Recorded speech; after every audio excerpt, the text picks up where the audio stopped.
Hello, good afternoon, class. Good afternoon, sir. It's nice meeting you once again. Uh, let's quickly proceed with our lectures for today. So we have at least probably three in one and some subtopics to look at. So others will join us so they can be able to manage our time. So the first topic that we are starting with today is greenhouse growth model. Have you seen the slide?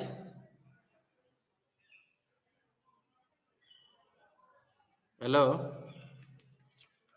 Yes, we can see it, sir. I'm awaiting response, please.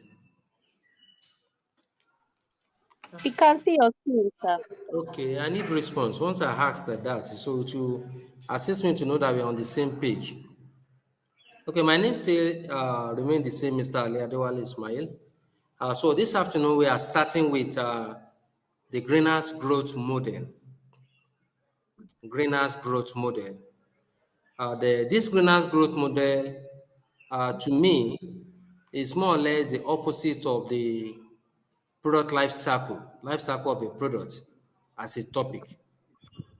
So the reason being that the greenhouse growth model discuss about organizational growth. So it discuss about how company move from one transition to another. So this model discuss critically on the stages that company pass through from conception. That conception that I mean that after incorporation of their business, they commence business. That first year of commencement of business, second year of commencement, and third, as they are going like that, if God answered their prayer, things are moving unexpected, they are achieving their goals, managing challenges and conflicts. So the model tells us that there are at least 5 stages that company pass through in their existence. So these 5 stages, we are going to look at it. Apart from the stages that the organization passed through, the greenhouse model informs us that all these stages that you are seeing is not as easy like that, particularly the diagram.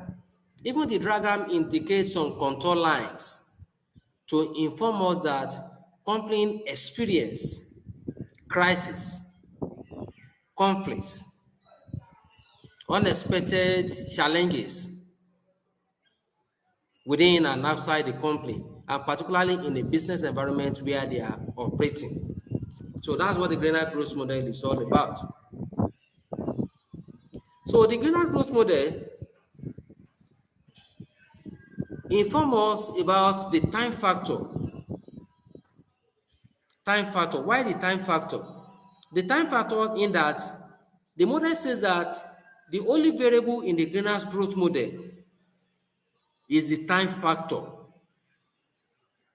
meaning that it is a descriptive model that discusses about the relationship between the age and size of the organization.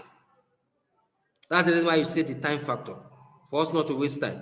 Because if we proceed further, we discover that it said the greenhouse growth model is a descriptive framework in which the age of the organization is marked out against the size of the organization. It clearly indicates that as a company is increasing in age, there is possibility that the company will be increasing in size. And in most organizations, truly, that experience sustainable growth, as they are increasing, celebrating 10 years in existence, they can be able to tell you some of their landmark achievements in terms of expansion, in terms of size, in terms of staff strength, and many more. So that's what the age factor is talking about there. So looking at the diagram that we have, here for the Greenhouse growth model, you will discover that the Greenhouse growth model indicates the various phase. That phase that you are seeing there is the same thing as stage or steps. Stage 1, stage 2, phase 1, phase 2, step 1, step 2 is the same thing. PHSE. So the phase represents phase 1, the first year of commencement of business, when the company started newly. Phase 2, when the company grew. That phase 2 does not indicate year 2. It might be year 3 or year 4 that they get to that stage. We have phase 3, phase 4, phase 5. All these phase 6, phase 7 that we see in some diagram, they are just mere extension or application of the model. So I advise you as a scholar and a prospective chartered accountant that when you are writing the exam, we limit ourselves to 5 stages. Because even the 6 stages that I put here is a repetition of the stage 5. And if you see on our left side, the left side have the organization size, while the underneath, the x-axis have the age of the organization. In that diagram that you are seeing, there is possibility that the examiner will not ask you to draw diagram. Please, I always emphasize this to you, that any topic that we have treated and that topic have diagram, don't wait for the examiner to ask you to draw diagram. It is you that will know that it is your responsibility to draw this diagram that you are seeing, or anyone that we have drawn in the past. Because in the marking scheme, they might have earmarked maybe 3 or 5 marks or 7 marks for the diagram that is well labeled. So in phase 1 in the diagram, you can see is the phase of creativity. We are still going to explain everything. In the phase 2, the phase 2 is the phase of direction. I will tell you the meaning and the reason why we call it phase of direction. Phase 3 is the phase of delegation. While the phase 4 is the phase of coordination. That of phase 5 is the phase of collaboration. And I said it's always good to limit, because when you look at the phase 6 that we have here, in this beautiful diagram, we have phase 6 is the phase of alliance. Collaboration and alliance are the same thing. That phase 1 that we call the phase of creativity. Look at underneath. All these lines that we have, the contour lines and the rest. The contour lines, they indicate that the phase 1, the company experienced leadership crisis. In the course of aspiring for growth, achievement of objective, they face some crisis that has to boil on leadership. In phase 2, they experience autonomy crisis. In phase 3, they experience control crisis. Phase 4, crisis of red tapeism. In phase 5, they experience growth or bureaucracy crisis. Same in phase 6. So let's now look at all these things one by one. What does the phase 1 means? I will simplify it within some minutes now and to be understood. Trust my judgment. I'll bring it down to your level. Phase 1. What does the phase 1 talks about? Our phase 1 is the phase that we call the phase of growth through creativity. Meaning that the phase 1, you can see here, is the pioneering phase. Pioneering means that the phase at which the company commenced business newly. Startup phase. The phase of the month or commencement of business officially. That is what we call pioneering phase of the Greenhouse model. At this phase 1, pioneering phase that we started newly, what are the features, those things that we see that we are peculiar to company at this stage? 1, the company is young. They are young in time of age, maybe 2 months of commencement, a year of commencement, 6 months of commencement, or 2 years of commencement. The company is young are relatively small in size. Some use rented apartments. The organization is informal and employees are very loyal. The reason why you see that point that organizations are informal is because most of the activities of the company has not been fully formalized. Some structures have not been put in place. Some departments have not been established. And the employees are more loyal because we even have few numbers of employees. Added to that, there is a flat organizational structure, and the entrepreneur is externally oriented. That is, where you see flat organization structure, it means decisions are taken from the owners of the business. It means decision making is centralized in the organization. And the company is using what we call entrepreneurial structure. That entrepreneurial structure means that all major strategic decisions revolve around the owners of the business.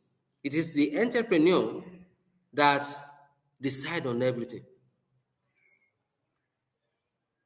You can say the owner invests in new clients. It is the owner that takes all the decisions.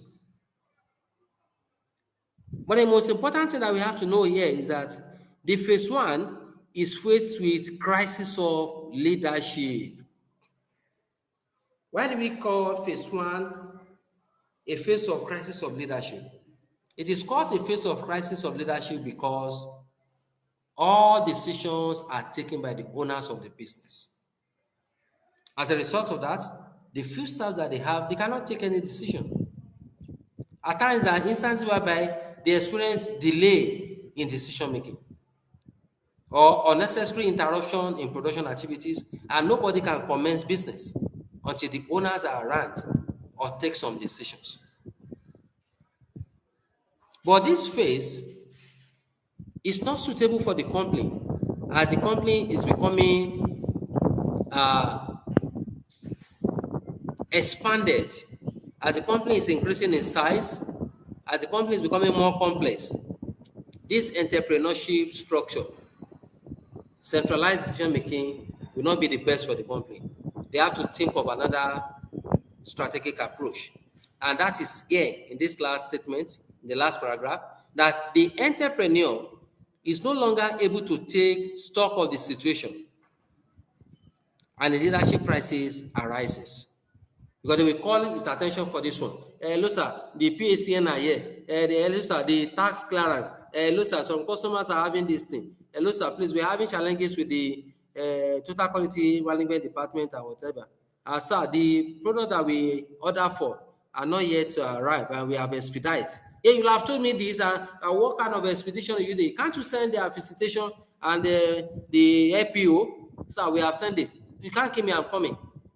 So coordination will now be more intense. And that's the more reason why when the company is growing in size, they have to think of another strategic way of managing crisis. In phase two, the phase two is called the phase of growth through direction. So in this management phase of the Greenhouse growth model, functional managers are appointed. Functional managers, they are appointed. As a result of which a middle management is created that control the primary process.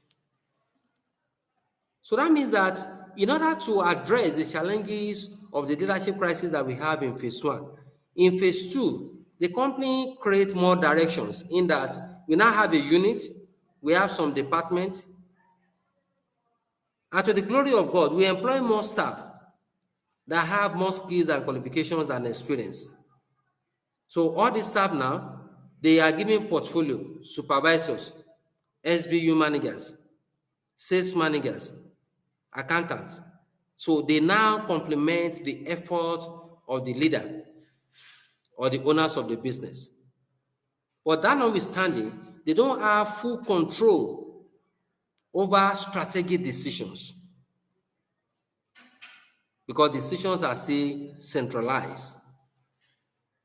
Whatever decision they want to take, whatever advice is subject to the approval of the owner of the business. Going further, we discover that rules, procedures, and business are formalized and standardized. We now have laid down goals, rules, procedures, ethical standards. But above all, as I told you, the central coordination remain in the hands of the entrepreneur. So due to that, the phase two is faced with crisis of autonomy. Crisis of autonomy because it is still saying owners of the business that have autonomy power to decide on what to do, which to do it, how to do it, from who to do it.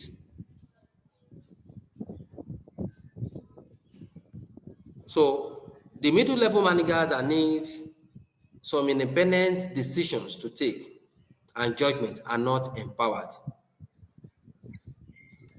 In phase three, is a phase that is characterized by growth through delegation.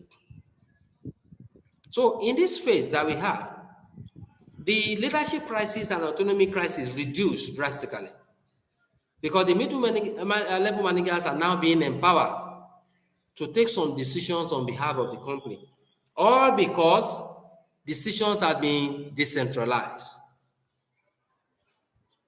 And that's the reason why I call it the phase of decentralization of power and autonomy. The owner, the entrepreneur, delegates important tasks to the, and once they delegate this thing, they will hold them accountable. That's the best way to run a business. So they delegate responsibility to the middle manager, and the results are aimed for the middle manager that anything that you do, you'll be accountable for whatever decision that you take. So this one will bring about spontaneous growth in the organization because we are no longer waiting for the owners of the business to come and take decision again. So the management now move and experience growth because in a phase three, delegation of duties and responsibility are there. There is a division of work, division of labor. And as a result of the delegation of responsibility, the staff are learning through that. They have more confidence. They are making vital contributions. And they are willing to accept more delegations. That notwithstanding, the phase three is faced with a crisis of control. And we all know the reason why there is crisis of control here.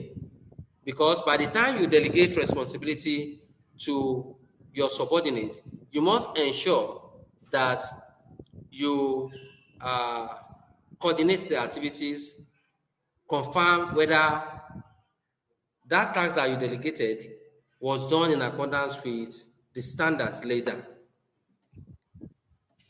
Any areas of confusion, any areas of error is the responsibility of the directors of the manager to correct. And by the time you delegate, there is tendency that the company might have branches. You have to control all these delegated responsibility in various branches, regional head, and the rest. So the more divisional managers that we have, the more it's become difficult to control and coordinate all the divisions that act independently. And this one brings about the crisis of control for the managers. In phase four, the company experienced further growth through coordination. So in each of the phases, you must realize that the age of the company is increasing, the size of the company is increasing. So in phase four, the company experienced further growth in this stage that we have. And as a result of that, in large diversified organization, the federal staff department take up a strong position from the headquarters, from which the divisional managers are managed. So in phase four now, We're in a phase of coordination, phase of expansion. As a result of this, the tasks assigned to each of the managers, particularly the strategic business unit manager, are complex. In whatever strategic position they put them and where they are operating, maybe branches, headquarters, regional head, local or international arena, they have to ensure they put in place effective coordination, annexing of both human and material resources, and networking. This now brings about the crisis of red tape and bureaucracy. There will be so many protocols to observe. Due to this protocol, in some instances, it will bring about delay in some strategic decisions. In phase 5 is the phase of growth through collaboration or cooperation. So in this phase 5, the essence of that collaboration is because the company has expanded to the extent that they need more investors to come in. We need more investors. We have to attract more investors. We need to diversify our investments. We need to collaborate with the government, depending on the nature of the strategic decisions that prompted that. So the company in phase 5 needs to change their organizational structure, hierarchy of position, and communication. So in phase 5, most companies too, you will now discover that at times they will need the services of the external consultants.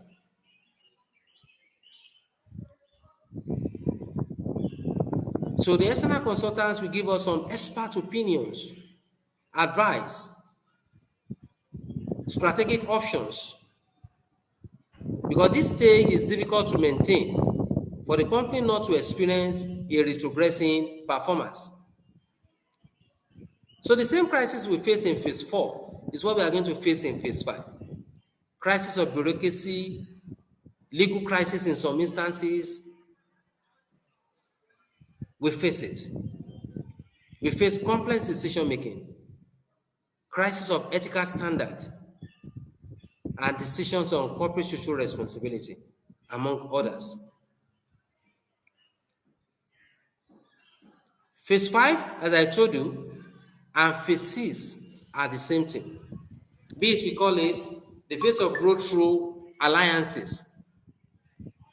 Alliances just means the strategic alliance, and the strategic alliance refers to a cooperative agreement that occur between the company and internal investors, external investors, including competitors. We must realize that alliance or alliances occur between or among competitors. So what separates strategic alliance from joint venture is that in strategic alliance that we are seeing, there is no equity of stake, no sharing of profit equally, no. And at the same time, in strategic alliance, no new independent company is formed. All the company will still maintain their legal status. But we are doing this alliance for us to move to the next stage. So this phase 6 is faced with the same crisis of red tapeism, bureaucracy, litigation. Legal issues can occur. They can sue or we can sue some people due to violation of fundamental aspects of the contract. And we must ensure in any alliances that we are going, no matter how profitable it is, we must not compromise our vision and mission statements. So what are the uses of Greener's growth model? Uses of the Greener's growth model, I've informed you. what we are about to start, that it helps us to anticipate changes. That is number one, uses of greenhouse growth model. It helps us to anticipate changes. We have written that. Number two, it helps us to nurture organizational growth across each phases. It helps to nurture organizational growth across each phases. If you have written that, let me give you maybe another one. Number three, it helps to manage different crises in each phases of the organizational life.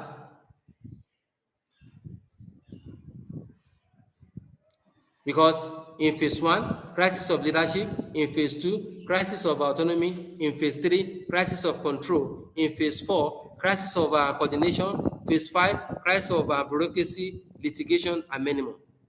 So it will help the company and individual businessman to preempt and anticipate challenges as their business is growing. Even those businesses that are not growing, greenhouse growth model tell you that you must experience challenges. There is no smooth transition in the life of a business. So it helps to anticipate and manage crisis. So it also promotes strategic planning and development. It helps to promote strategic planning and development. So these are many more are part of the benefit of greenhouse growth model. And in some instances, we have some phases whereby the company might need a sort of restructuring. It helps to restructure the company to manage change and environmental dynamism. Management of change and environmental dynamism, they are part of the uses of greenhouse growth model.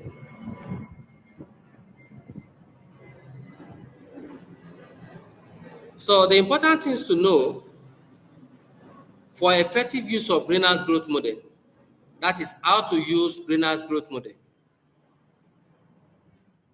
I put it here that the model can be used periodically to help organizations to understand potential growth problems in our organization. So to use this model and achieve results, some 5 basic steps are required. Step 1, we have to determine which phase of the model the company is currently. Which phase are we operating? Is it the first phase, the infancy phase, where the company is newly born? Or we are in phase 2, phase 3, or phase 4? We have to determine which phase the company is operating presently. That's phase step 1. In step 2, we have to determine if the company are close to the crisis point for that phase. So that meaning that all the basic challenges that we are facing, we have to take note of them. It will help us to know, signal to us that the company presently is experiencing some challenges that are peculiar to this new age and size of the company. Step 3, the company must determine what steps need to be taken by the company manager, the team, to transit to the next phase. What are the drastic steps that the company can take to be able to manage the phase we have now and to be able to move to the next phase? It's a collective responsibility. Transmission from one phase to another is not an easy thing. So as a result of that, we must ensure that collectively we achieve this. And there must be involvement of the board of directors and the shareholders. Step 4, we have to track lessons as the change progresses. What are the experience? What are the challenges? What are the lessons that we gain? Because to every problem, there are seeds of solution. In every situation, be it good or bad, we must have something to gain. Those things that we are gaining is what we call experience. Those experience must be put to use as the company is progressing, growing from one stage to another. The last step is that we have to ensure continuous repetition of these principle or steps in every 6 to 12 months. And you can even be doing it quarterly. If it requires monthly, all these steps have to be looked at so that we can be doing holistic evaluation of the company positions, growth, and crisis. So what are the criticisms, the areas of improvement, oversight, shortcomings that individuals and some scholars talks about the Greenhouse growth model? The first criticism is that some say that, like most model, that it is too simple. People must have something to say. When someone is coming up with this good model, and some scholars are criticizing that it is too simple, well, that is their own opinion. Two, they say not every business will suffer crisis as it grows. I disagree with that. But we must tell you this as part of the what? Criticism. Or what is your own opinion as per this number two? They said not all business will suffer crisis as it grows. Do you agree with that assertion or criticism? I'm asking, please. Maybe one or two people to contribute. Now, one of the criticism of Greenhouse growth model is that they discover that the model says that companies experience crisis in each of their transition phases as their age and size is increasing. We now have one individual or scholar that says that no, not every business will suffer crisis as it grows. Do you agree with that assertion?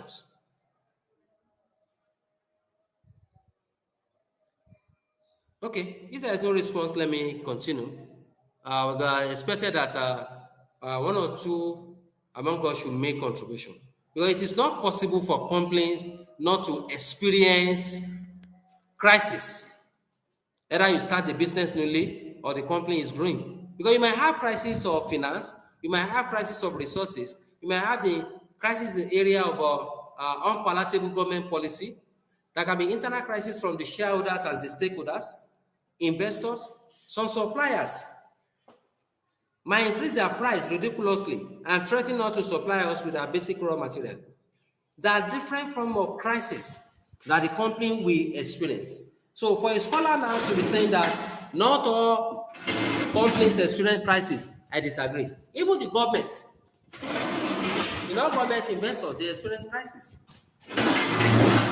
That good thing that we are all celebrating, a serial entrepreneur, you can see the crisis is facing with the government NNPC in the refinery business is just diversified into. So that point will not stay. Another critique is that they said the model does not really take account of the pace of growth, particularly in an increasingly dynamic external environment. Well, that is fantastic, but what they are trying to say is that the model do not take into factors some external uncontrollable forces that could hinder the growth of the company and reduce the time factor between the period when they will move from one stage to another. To some, they might be fortunate that the business environment favor them. They are enjoying government support from a subsidiary or parent company. So they are able to grow at a faster rate. Some, it will take them a longer time to move from one stage to another. Let's say, for instance, now, the small and medium scale enterprises that have limited access to finance, lack of collateral, some cannot even employ skilled and experienced staff. They have poor knowledge about accounting record and what have you. So they are slow. They are experiencing slow growth rates. So having looked at that, we quickly discuss about M&A, which is a familiar topic to us. Merger and acquisition. Merger and acquisition. So M&A, they are growth strategies. So M&A, merger and acquisition, because an entity there means company. Entity means company. An entity grow quickly by means of merger and acquisition. Can you see the reason why I said it's a growth strategy? It is a growth strategy because company can easily grow their business, gain competitive advantage through merger. When they merge with another company, it might be a company in the same industry or another company outside the industry. So when we merge with another company, it will give us opportunity to leverage on that company pool of experience, resources, manpower, market structure, brand value, and equity. So that's the reason why I start that statement that an entity, a corporate organization, can grow quickly by means of merging with another company or acquiring another company. But when we are doing acquisition, we have to ensure that that acquisition, that investment decision, will give us return on investment, both in the short, medium, and long time. Because we must not inherit liabilities. We have to do our assignment very well. We must not acquire a company that have damaged reputation, that it doesn't have goodwill. We must not acquire a company that their product presently is not doing very well in the market. Their brand is hardly known.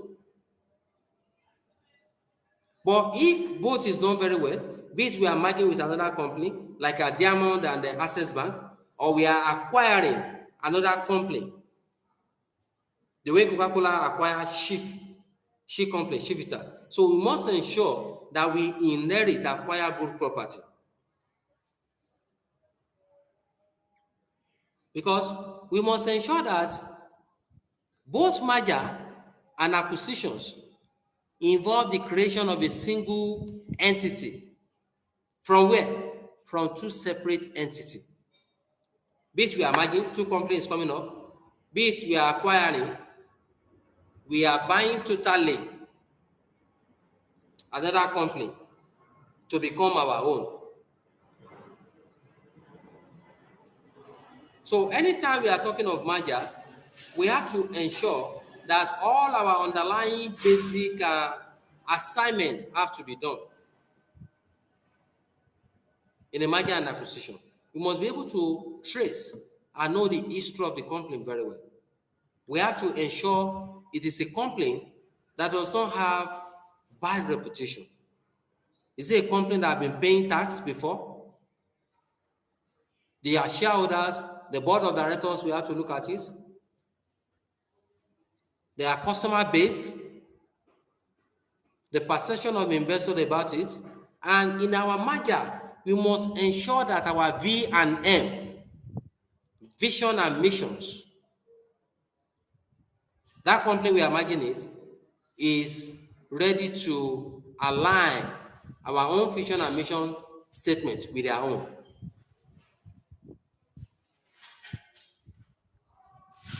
But in an acquisition, because it's our own company that's acquiring weak and underperforming companies, and in some instances, it might be that the environment where the company is operating is toxic. For instance, the way and manner some of the major multinational companies left Nigeria last year, upper year, and the preceding year was alarming because they can't cope. They felt Nigerian business environment is toxic, all because of multiple taxation, lack of stable electricity supply. In fact, if the electricity is stable, you can see what we are experiencing with this prepaid meter. The government's policy, they felt, is toxic and not friendly. So as a result of that, they sell most of their assets to another. So that those companies that can acquire it, acquire. So what are the advantages of merger and acquisition? It's a very popular and familiar topic. So one, advantages. Merger and acquisition have the following advantages. It promotes growth in a very faster way. You can see growth by acquisition or merger is more faster, truly, if it is done very well, and all stakeholders and shareholders, board of directors, investors, external consultants are involved, so that everybody will make superior contribution. Also, you can see the benefit. It's a strategy for growth and gain a competitive advantage. So merger and acquisition brings about expansion of portfolio of investments. Expansion of portfolio of investments. If we are praising that, you must know that another important thing is that an acquisition or merger enable a company to enter new markets where the barriers to entry are high. Yes, there is possibility that in the next 2, 3, 4 years, if the company did not have the opportunity for acquisition or merger, they might find it difficult to enter and operate in the industry. But due to that merger opportunity, they can be able to penetrate that market. A saturated and highly competitive market. They can penetrate it and gain relevance and survival. Also, merger and acquisition save costs and bring higher profit. It saves costs in that the company that we are acquiring or merging with is an established company that have provides of good performance. And because we are not starting newly to recruit staff, to build company structure, because the company we are merging with or probably acquiring, they have structures, plant and machineries. So all those will save our costs.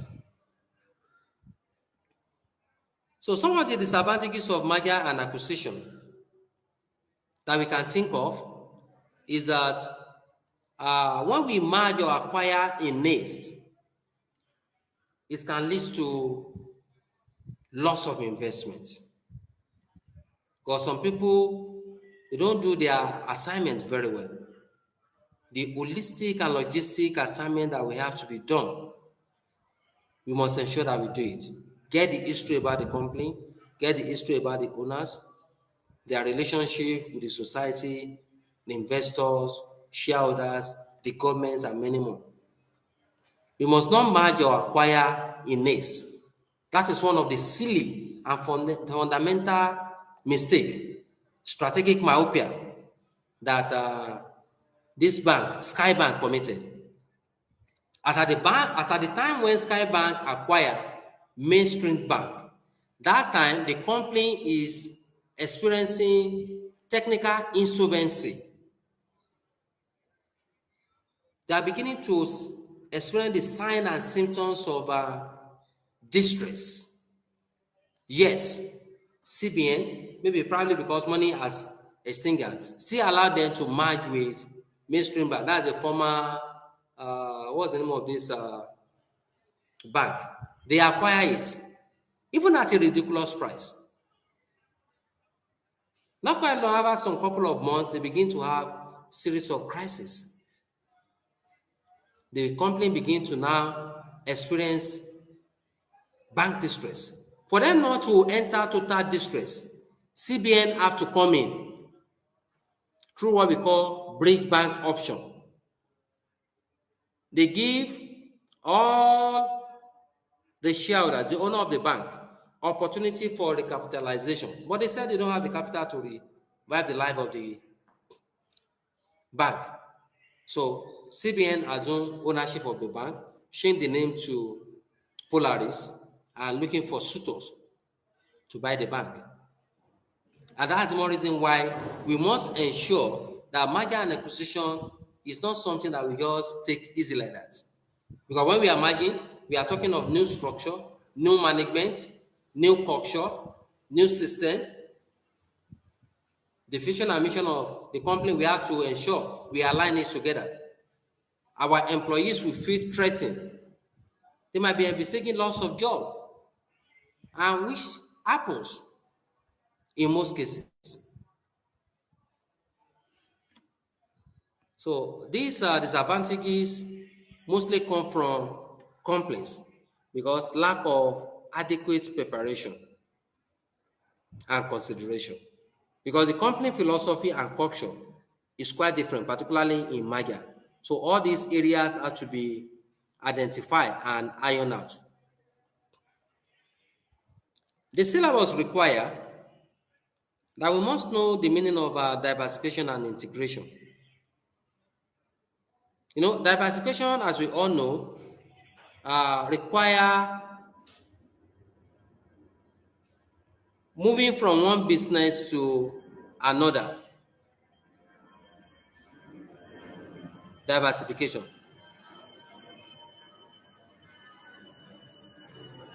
It requires investing in to another line of business that can be related or unrelated to what we have been doing in the past or presently. So anytime company diversify, they are diversifying that investment because they have identified another profitable segment. They have identified another attractive market or industry where they can operate. Under internal development strategy, we are informed that diversification is of two types. We have related diversification that occur when company diversify into a related line of business or businesses, and which give them minimal risks and opportunity to align some of their method of operation.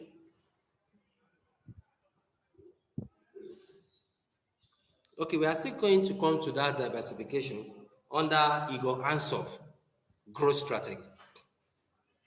So in diversification, apart from diversifying into related areas of business, company can diversify into unrelated line of businesses. That is what we call conglomerate diversification. A good example, we have Dangote Group diversifying into refinery business. It's unrelated. And this kind of diversification is a high-risk growth strategy because we are moving to a new terrain.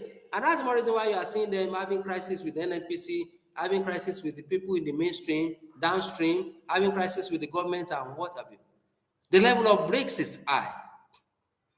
And when you diversify into a related line of business, it will not promote strategic fit or alignment because some of our existing facilities, resources, manpower cannot fit into that new line of business.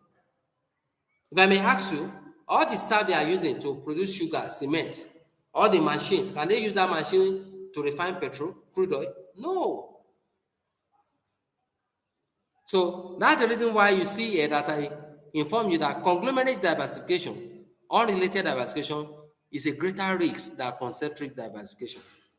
It's even got huge amount of money. And diversification, we have some companies that diversify into related and non-related. Please note, they diversify into related line of business and unrelated line of business. Dangote Group is example, UAC Group is example, Nestle PSC, PSED, UA, many of them. Even 7 bottling companies too have diversified, both conglomerate and concentrically. So I'm going to discuss on that for you. The meaning of integration that they said we should know, they said integration. The examiner says the students are expected to know and understand the meaning of integration. Integration is a term that means extending a business extending, or use the word expansion of our business, expansion of our product line, expansion of our portfolio of investment. That's the meaning of integration. Just like diversification, there are two main types of integration, namely horizontal integration and vertical integration.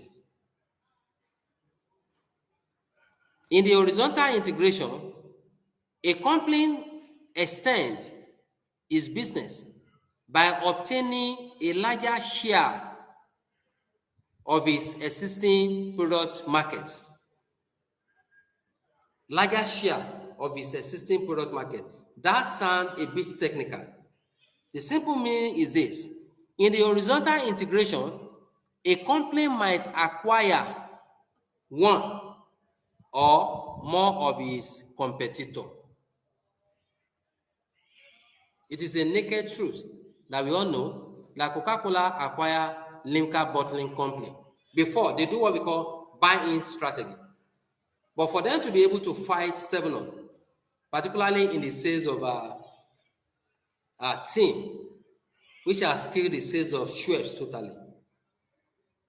Team Limca is another competing product, color for color, bottle for bottle, whatever. So they acquire Limca and give them an expansion in the area of plant and machinery, product line, and the rest. That is horizontal integration. In vertical integration, a company entity extends its business by acquiring or merging with another entity at a different stage in the supply chain. So this one comes in form of merger and acquisition. It's come in form of alliances. And as a result of that, both of them have some roles to play in this stage of the production. Apart from horizontal and vertical integration, we equally have what we call forward and backward integration. And this forward and backward integration, by the time we are going to look at our Porter's generic strategy, the scholar talks about forward and backward integration too, even in another dimension. So, what is forward and backward integration? So, the forward vertical integration is also called downstream integration. Forward, looking forward, going forward. Forward vertical integration. Another name for it is downstream integration that occur when an entity, when a company, that's what we mean by entity, that occur when an entity enters the product market of its customers. So the forward vertical integration means that we enter into the line of business that our customers are rendering to their own final customers. Maybe the customers are buying a product from us, they add value, or without adding value, they have some profit and sell it to their own final customers. But now, our own company too now engage in direct selling. Or before, we are not involved in retail selling. Now that we are now doing retail selling, that is for vertical integration.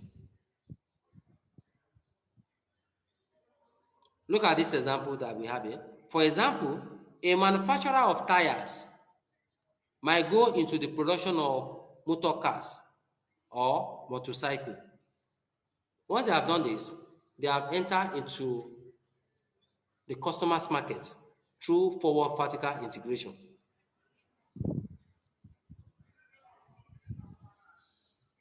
Secondly, we have the backward vertical integration. The backward vertical integration is called upstream integration that occur when an entity enters the product market of its suppliers. The product that the suppliers is supplying us, we are not interested in buying from the suppliers again. We want to be producing the product internally. That is what we call backward vertical integration. This one will bring more expansion, steady flow or supply of raw materials and reduce costs, because we are no longer buying from the supplier. And some companies, when they are doing their backward vertical integration at the onset, they cannot guarantee 100% production internally. So they will reduce the percentage of produce that they are buying from the supplier. Maybe they produce 40% internally now. Through backward vertical integration, they will be buying 60% from the suppliers. So having looked at that, we just mentioned forecasting, because in the new syllabus, forecasting was not penciled down. But there is a lot of confusion in the student study pack and the finder that I can't produce, that I eventually saw forecasting as part of the topics to read. But when they are streamlining and reviewing the syllabus, it wasn't there. So as a result of that, I took it upon me for us to have a refresher lecture on forecasting. And this one will not take us more than 2 or 3 minutes. So it doesn't affect us in any way. It's an added knowledge and refreshment of knowledge on forecasting. So what do we call forecasting? Forecasting is a strategic planning tools.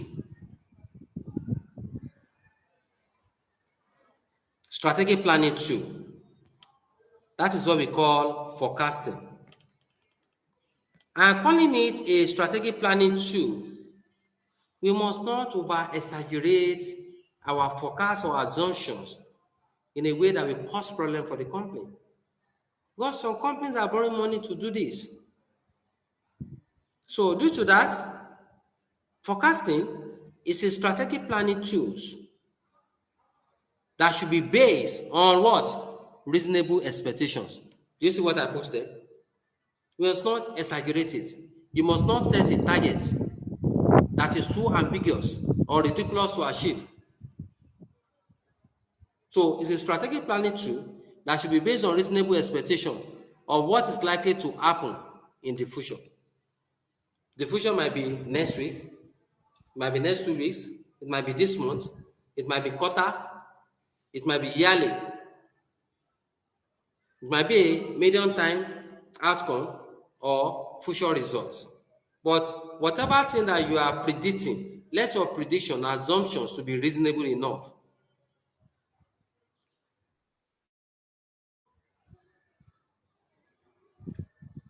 We should know that forecasting can be given a simple definition that you like. Forecasting means the qualitative or quantitative prediction or assumptions of future events. Meaning, in numeric time and non-numeric time, we can do our forecast.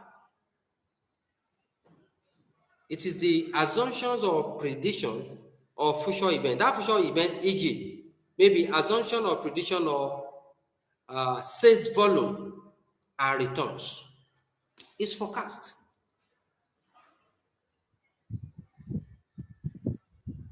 Having looked at that, we must know that there are basically two types of forecasting techniques or method. We have one, quantitative forecasting, and we have two, qualitative forecasting. That's the two that we have, quantitative and qualitative. The one that is quantitative employ the use of statistical and mathematical model. This first one, quantitative forecasting. They are forecasts that predict the future outcomes in what? Numeric terms. That is just it. In numeric terms, in terms of sales volume, sales revenue, return on investment, return on capital employed, or using all these ratios. So quantitative forecasting equally embrace the use of mathematical and statistical techniques or models, such as time series analysis, historical data, weighted average method, all these statistical methods. Chi-squares, we use them to do forecasting. But in the qualitative forecasting, this one does not require any statistical method, calculation, use of exponential model. No. What the qualitative forecasting require is to get contributions, assumptions, predictions from sales manager, marketing manager, production manager, our salesmen, experts, customers, distributors, and probably consultants. It is their experience. Like our salesmen, they are the one in the field. They can tell us the likely quantity of a name material they can sell within a specific period. They have information, full information about the purchase power of the company, what other competitors are selling in the market. That is what we call qualitative forecasting. But when it's come to the quantitative that I mentioned to you, statistical and mathematical model, just like trend analysis, system modeling, exponential growth, including all these mean median modes. Some people are using it to forecast sales. But when it's come to the qualitative, this one require, you can see, DEFI method, qualitative. DEFI means brainstorming, use of our past sales record, discussion and contribution from salesman, marketing manager opinion or contribution. Those are the DEFI method. It helps us in strategic planning to know the quantity we are producing and our expectations. So having looked at that, what are the basis for assessing business strategy? The assessment of business strategy. According to Johnson and Scholes, when we are assessing the strengths or weaknesses of a proposed strategy, he said the assessment of the strategy should be evaluated based on the following. One, suitability. That's the first basis of assessment of strategy, suitability. By that suitability, what does it mean? It's a very simple thing. Just assess is that, does the strategy address the strategic intent and requirements of the company, given the circumstances and the situation? Meaning that this strategy that you are saying the board of directors and shareholders should adopt and sign, does it fit in with the requirements of the company? Does it align with our vision and mission statement? Do we have the resources to achieve it? These present circumstances, or if the circumstances or the business environment of the government change, will the strategy stood the test of time? That's suitability. Acceptability is another assessment of business strategy. Does this address the strategic requirements in a way that will be acceptable to significant stakeholders? Will all the shareholders and the stakeholders accept this strategy? Having considered so many factors. Feasibility. The feasibility of the strategy only talks about the financial gain. If the strategy is suitable and acceptable, is it profitable? That is the meaning of the feasibility. And that's the reason why we are doing feasibility plan.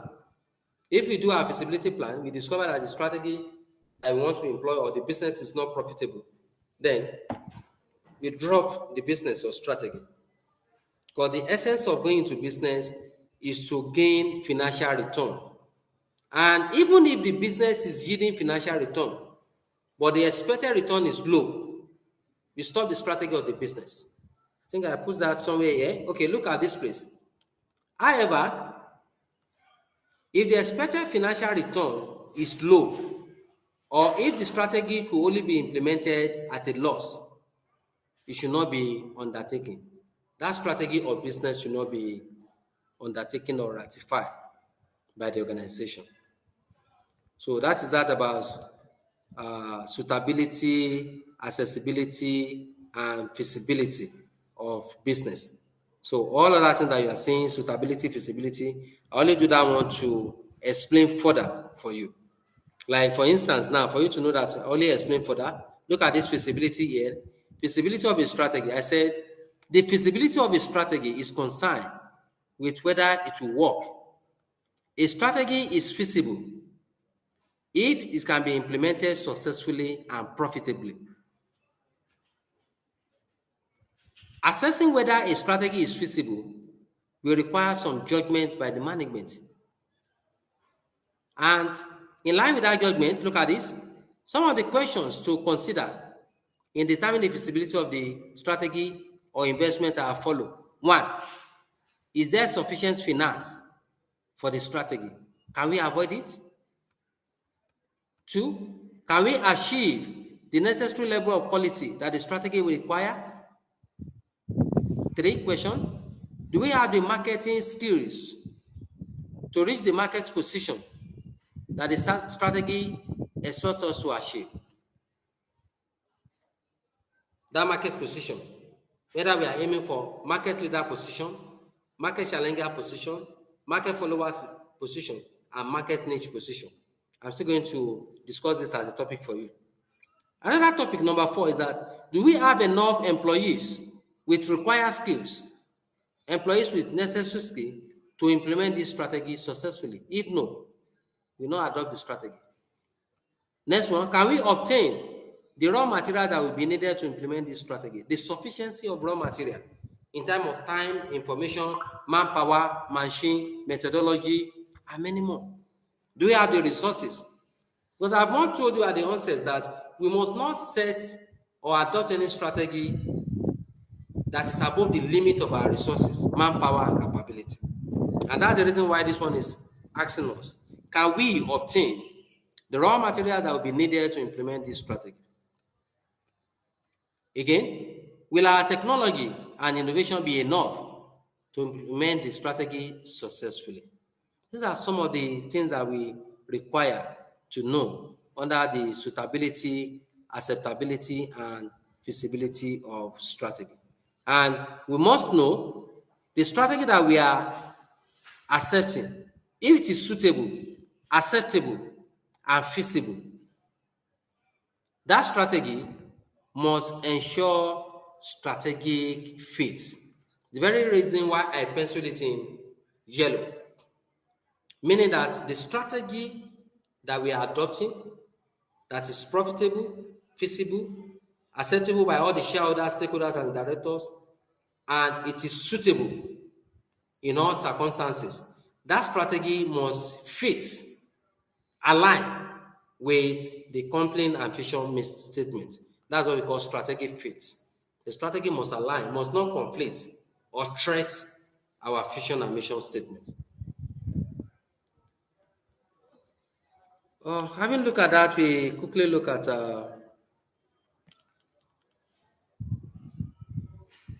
ethical stance.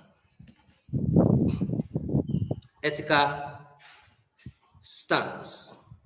So this one just talk about ethics and corporate social responsibility. Corporate social responsibility. So ethical influences and CSR. So we know that the business ethics, the business ethics emphasize meaning that companies should comply with laws. One of the ethical stands of the business is ability to ensure compliance, strict adherence to law without any form of violation. So if you violate the laws, regulations, rules, code of corporate governance, it attracts penalty. And not only penalty, it will cause reputational risks and damage for the company. So that's the more reason why I just brief it to save time. That ethical behavior for most people and organizations involve compliance with laws and regulation. But we must realize the fact that, particularly in Nigerian context, I don't know, let's say in developing context, but I'm in Nigeria. in Nigerian context, and from what you and I is saying, that individual businessmen, small and medium scale enterprises, venture business, corporate organization is doing. Look at this. However, I said it is possible to act within the law, but behave in an unethical way. Is it not correct? Yes. Some companies ensure compliance with law, act within the law, and at the end of the day, they evade tax. Some companies, they operate within the law, they pay tax. At the end of the day, they smuggle goods, they hoard goods. They sell obsolete goods that can endanger the life of the public.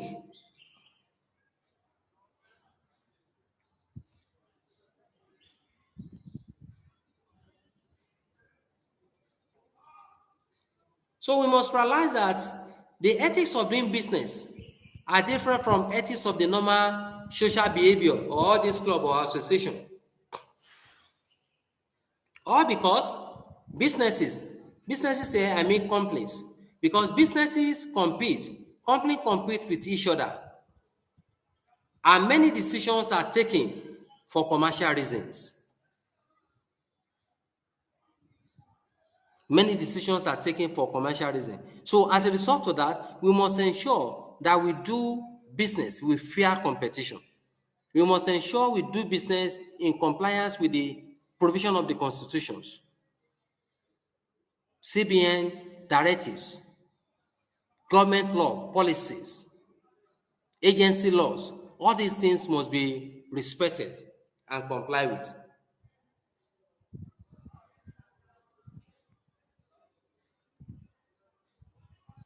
So what are the ethical issues and regulations? The ethical issues and regulations. That's the next subtopic we are looking at. In looking at that, ethics in business is generally associated with the following aspect of behavior. Ethical issues and regulations. What are the general aspects of behavior that is associated with company ethics? One, acting within the law. Acting within the law.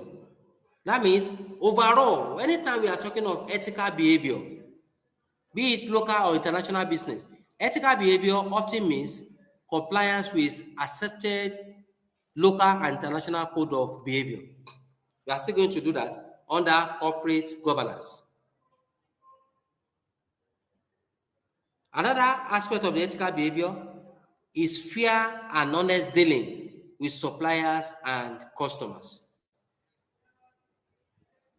Fair and honest dealing. Ethical behavior, acting fairly towards the employees and showing due concern for the welfare of the employees. Majority of companies are deficient in these areas. They don't act fairly. Promotions are not prompt. Salary are not prompt. There is no job security, no staff motivation, no recognition of the trade union. Also, we have showing respect and concern for the community in which the business operates. A lot of companies are not doing CSR. They are not paying back to the society. That's why they know that the relationship between the company and the society is uh, a social contract. Because the community are the one that hosts them, give them land, access to resources, security, patronize them, buy their products. Yes, you must learn to say thank you to this community via social responsibility. But many companies shy away from this. Part of the ethical issues and ethical behavior expecting is showing respect for human rights. Showing respect for human rights, complying with human rights law, employment law, and government regulations, including environmental sustainability law.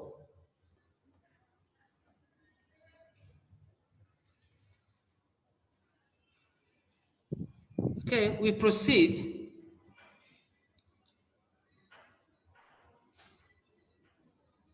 about what we call ethical stance. I've been mentioning it.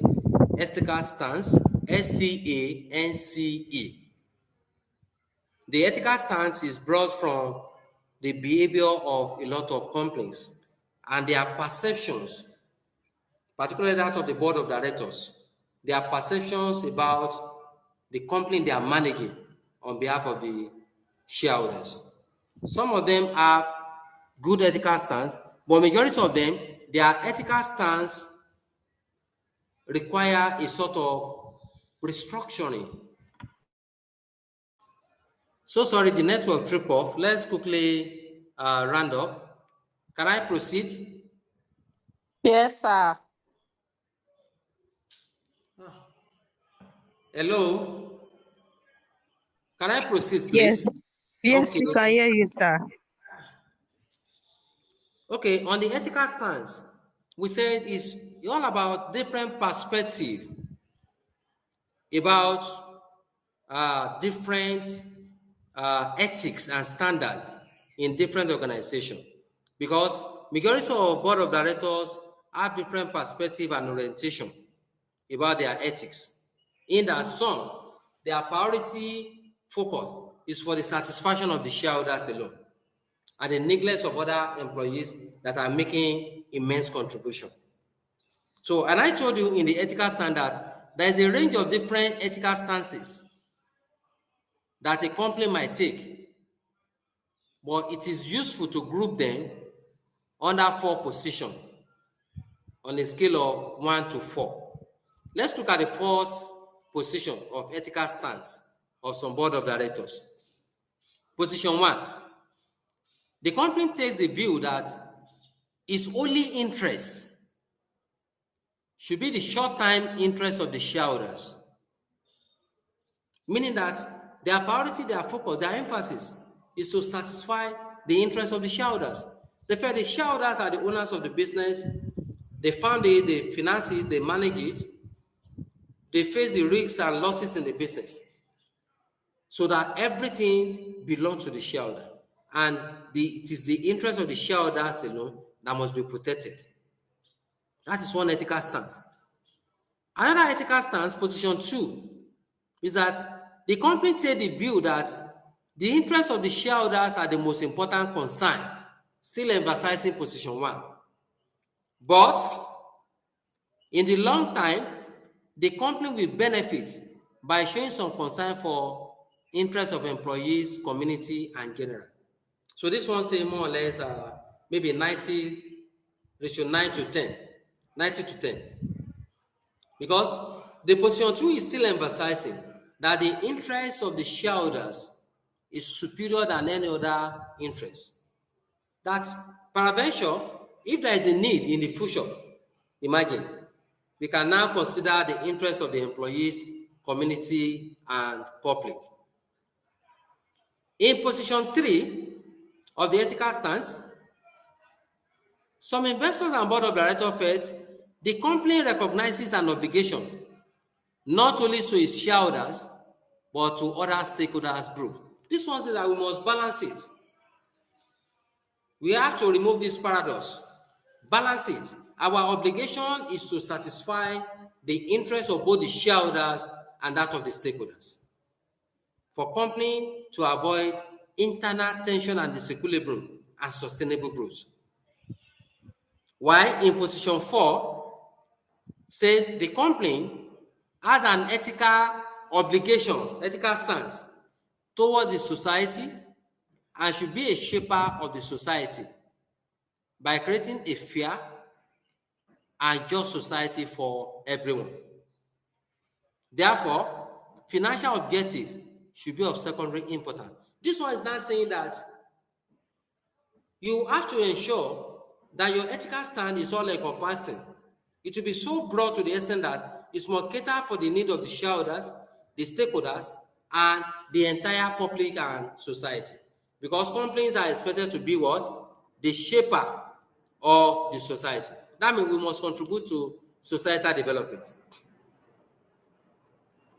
Okay, what are the consequences of unethical behavior? consequences of unethical behavior. We know this one. It will affect our relationship with investors. It will affect our relationship with the shareholders. It will affect our relationship with the government.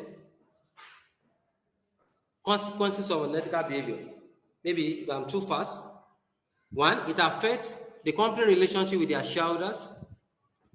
Two, it affects the relationship of the company with the stakeholders.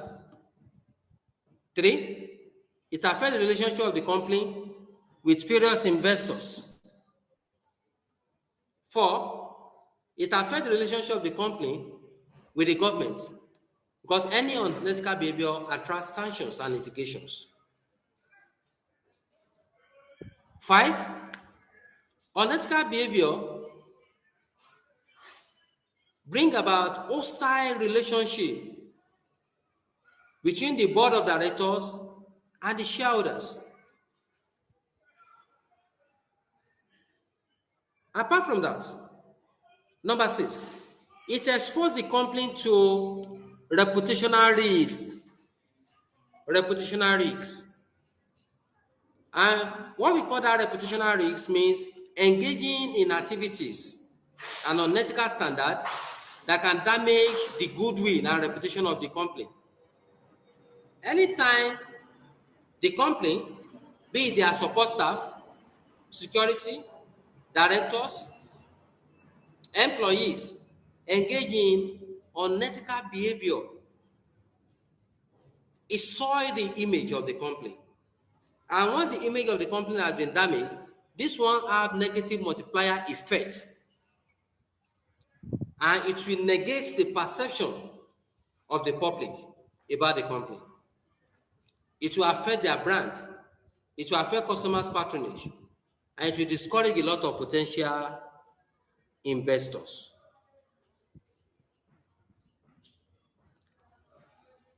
So lastly, we have CSR. We have mentioned in CSR, that is corporate social responsibility. CSR.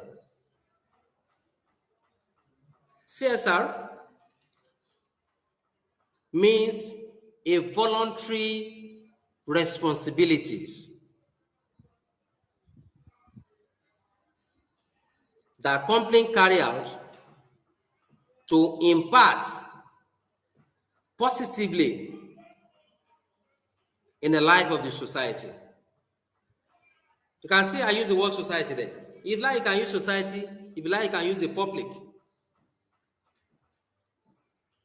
So CSR, corporate social responsibility, is a responsibility that companies recognize for acting in a social responsible way to both their employees, shareholders, stakeholders, government, community, and many more. So this same CSR, corporate social responsibility, is generally refers to business decision making that is linked to ethical values, compliance with legal requirements, and respect for the people and the community. We must carry out our CSR in an ethical manner. We must not violate the law because we want to do CSR. You'll be fined and punished. And we must not do a CSR with the mind of exploiting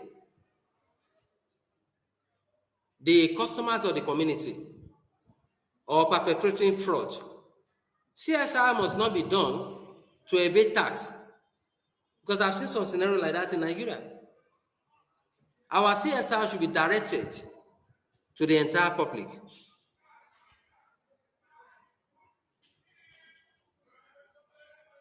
So what is CSR again? Corporate social responsibility usually means that a company goes further than required by the law in order to what? One, treat employees fairly and with respect. C, I love that statement there, that CSR usually means that a company goes further, extra mile, than required by the law. It means that most of the CSR that companies are carrying out, they are not compelled by any law, but they see it as a necessity and under ethical behavior to give back to the society and the community where they are operating. and complement the effort of the government. That's why they are doing it. So CSR require one, treating employees fairly and with respect. Two, operating in an ethical way and with integrity. We operate with ethics and integrity with our customers, in dealing with our customers, suppliers, lenders, financial institutions, government, investors. CSR is done and must be done in compliance with respect to human rights. Our CSR must be done towards sustaining the environment for future generation, environmental sustainability and protection.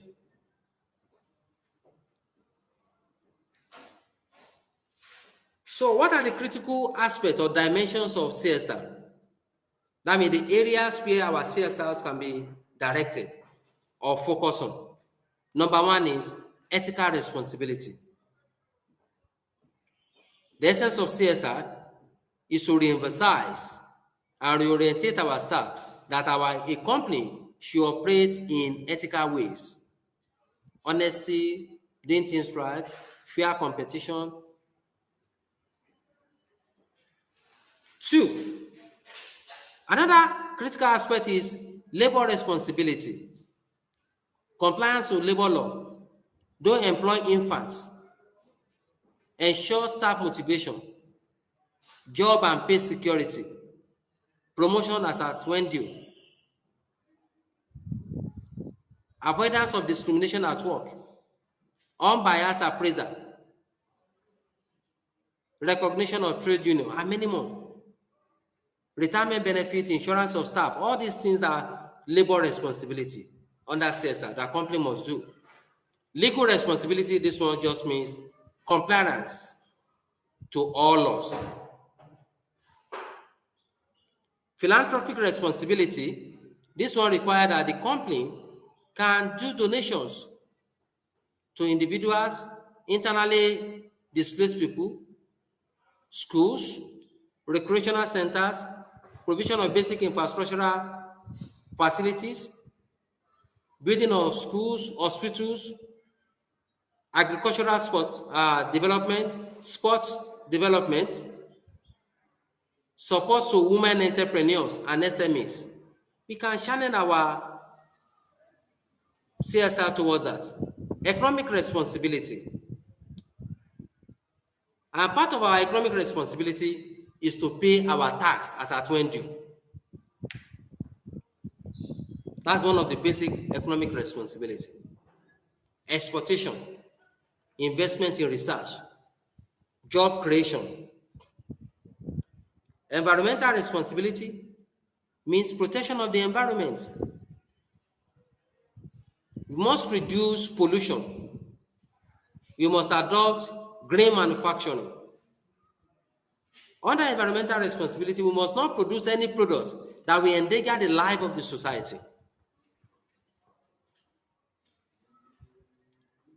So having looked at that, what are the steps required in the implementation of CSR? Steps required. To carry out our CSR as a company or individual business man, you must first of all, identify the company ethical values and publish this as a code of ethics. Let people know your ethical values. Company publish their vision statement, public statement, their code of ethics and core values too. Publish it on your website, in the internet, on your company notice board and everybody. So your staff, investors, everybody, and the public must know this.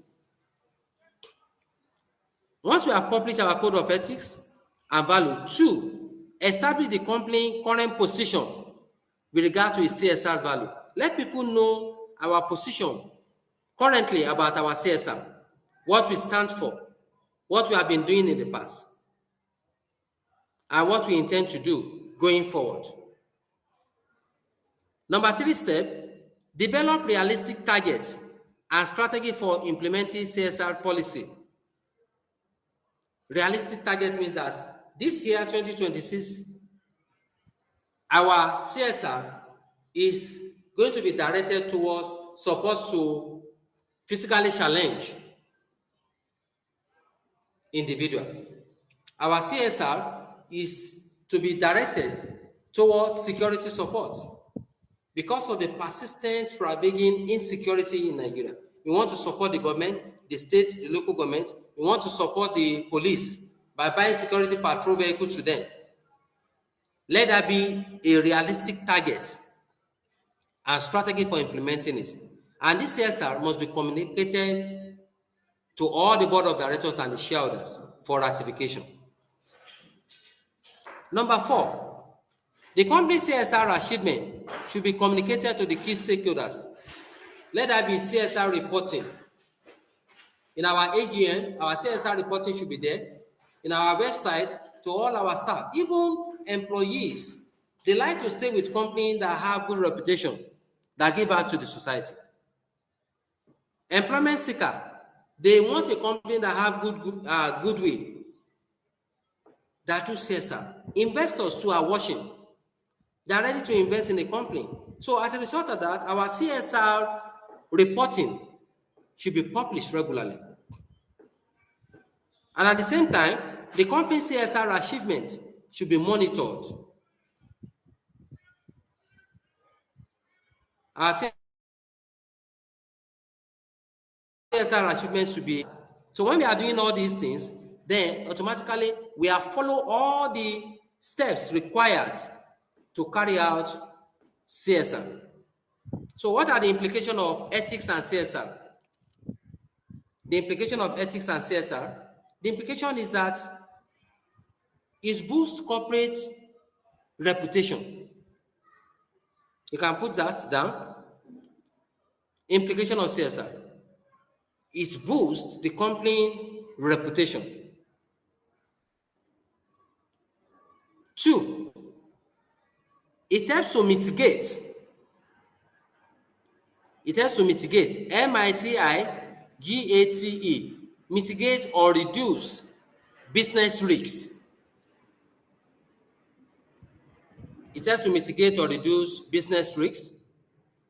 Another implication of ethics and CSR is that it promotes goodwill of the company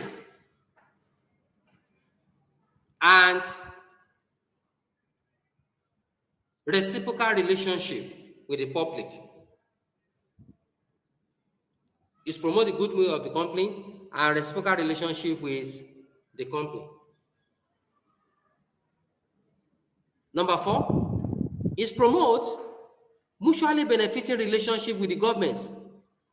All companies that are doing CSR, they are in the good book of the government.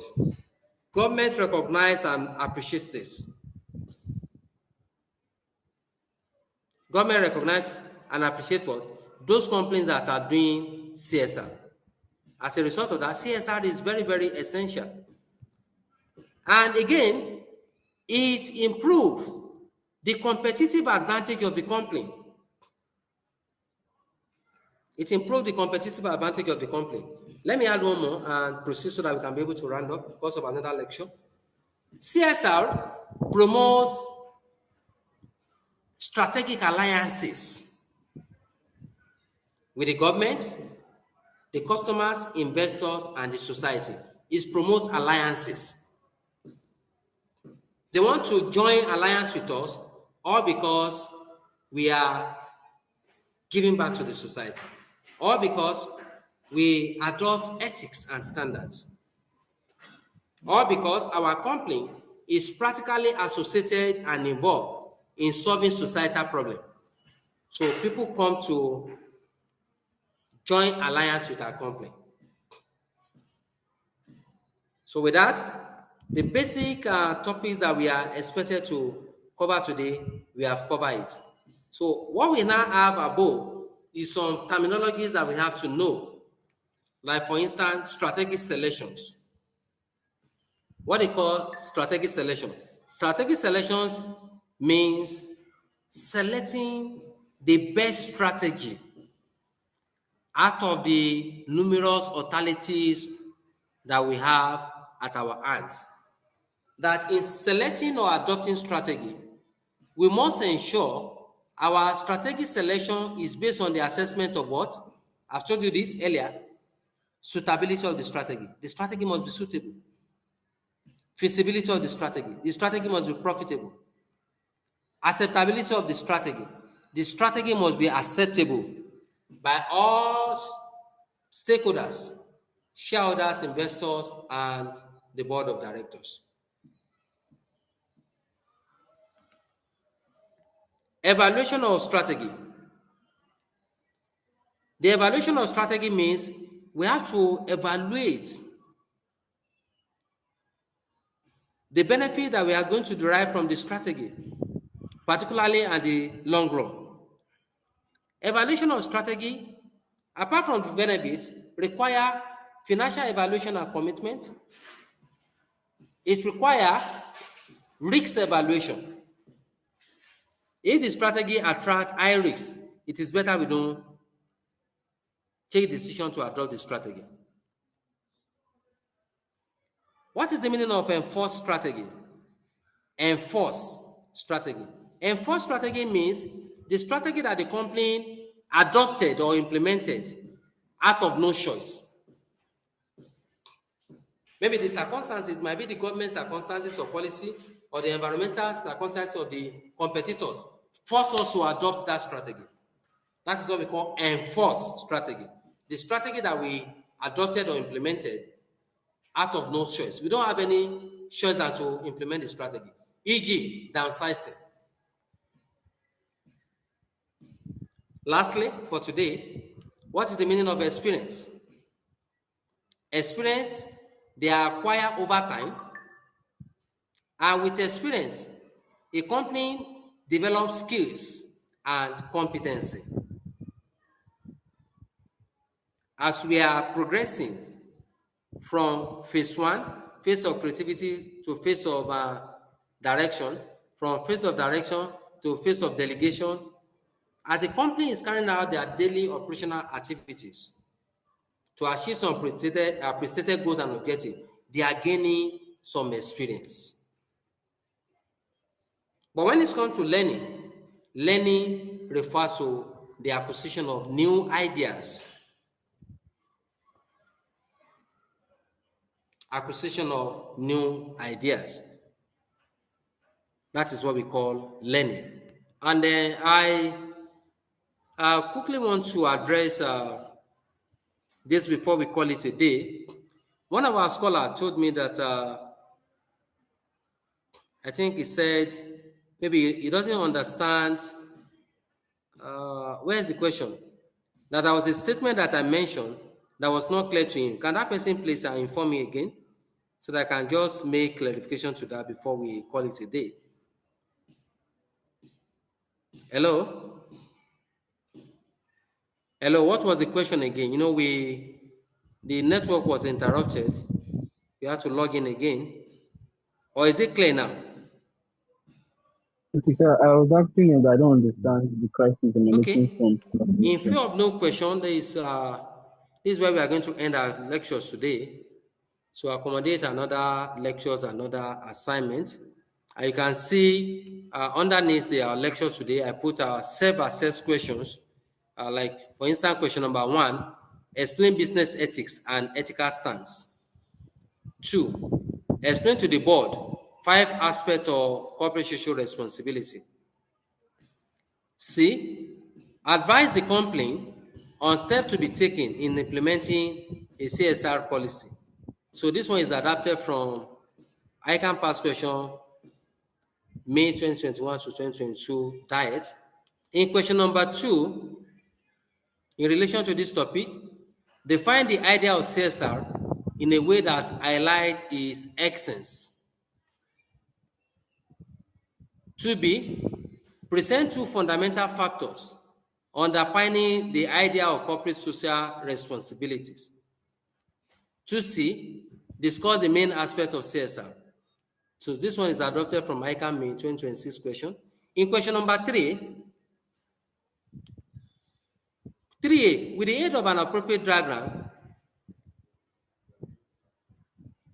explain how an organization our management structure might change as business grows using greenhouse growth model. Why the last question is that highlight the significance of the greenhouse growth model. So with this, we have come to the end of our lectures today. I wish you the very best in another future endeavor. All the best. Enjoy the rest of your day. Is there another question? So in view of no question, permit me to call it a day. Bye for now.